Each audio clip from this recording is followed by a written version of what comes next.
ঐক্যবদ্ধভাবে যে নির্বাচন আসছে সেই নির্বাচনে আমাদের অনেক দাবি আমরা ঐক্যবদ্ধ হতে পারিনি। আপনারা যদি শত সংস্কার করে বাংলাদেশে কিন্তু সত্যিকার অর্থ গণতন্ত্র ফিরিয়ে এনে গণতন্ত্রকে প্রতিষ্ঠানিক রূপ দেওয়া যাবে না। 16 বছরের যে সংগ্রাম সেটা ছিল বাংলাদেশের মানুষের গণতান্ত্রিক রাজনৈতিক সাংবিধানিক অধিকার ফিরে দেওয়ার সংগ্রাম ছিল, এবং সেই সংগ্রামে আমরা জয়ী হয়ে যে বাকি কাজটা আছে সেই বাকি কাজটা যদি আমরা করতে না পারি, আজ পর্যন্ত কিন্তু 14 মাস হয়ে গেছে। হাসিনা পালিয়ে যাওয়ার পরে 14 মাস আমরা অতিক্রম করছি, আজ পর্যন্ত কিন্তু বাংলাদেশে গণতান্ত্রিক অর্ডার ফিরে আসেনি। ডক্টর ইউনূস সাহেবের সরকার আছে, অন্তর্বর্তীকালীন সরকার আছে, কিন্তু বাংলাদেশে কিন্তু এখনো এই মুহূর্তে পর্যন্ত কোনো গণতান্ত্রিক অর্ডার ফিরে আসেনি। কোনো যার জন্য আমরা যুদ্ধ করেছি একটি নির্বাচিত সংসদ সরকারের জন্য, সেটা এখন আমরা পাইনি।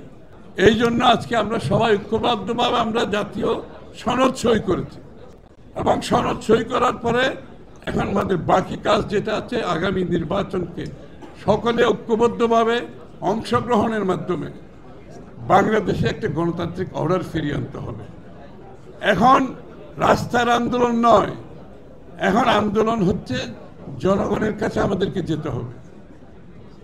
আমরা সাংঘর্ষিক রাজনীতির দিকে যেতে পারবো না, আমরা হিংসাপরায়ণ রাজনীতির দিকে যেতে পারবো না, আমরা পরস্পরের সাথে সম্পর্ক নষ্ট করে রাজনীতি করে যদি যাই, আবার সেই পুরনো কালচার আমাকে ফিরে যেতে হবে। আমরা যাই করি বাংলাদেশের রাজনীতিক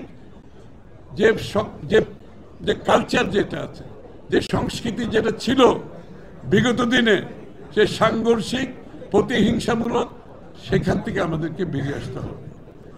আজকে আগামীর বাংলাদেশ গড়তে হলে আমাদেরকে সহনশীল হতে হবে, একে অপরের প্রতি শ্রদ্ধাবোধ রাখতে হবে, দ্বিমত পোষণ করেও তার মতকে শ্রদ্ধা জানাতে হবে।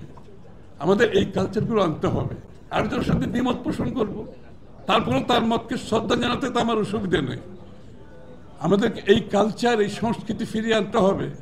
তা না হলে শত সংস্কার করেও, আপনারা যদি শত সংস্কার করে বাংলাদেশে কিন্তু সত্যিকার অর্থ গণতন্ত্র ফিরিয়ে এনে গণতন্ত্রকে প্রতিষ্ঠানিক রূপ দেওয়া যাবে না।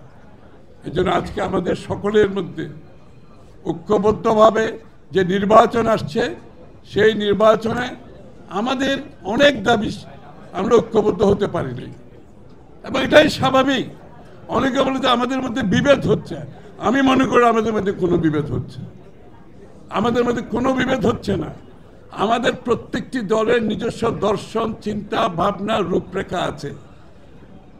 এটা তো সব কিছু এক জায়গায় হবে না, তাহলে তো আলাদা দল হতো না, তাহলে তো আমরা বাকশাল হয়ে যেতাম। সুতরাং যার যার অবস্থানে আমাদের যে ম্যান্ডেট, আমরা সেই ম্যান্ডেট জনগণের কাছে যাব। সেই ম্যান্ডেট নিয়ে আগামী সংসদে নির্বাচনের মাধ্যমে, সংসদের মাধ্যমে পরিবর্তন আসবে।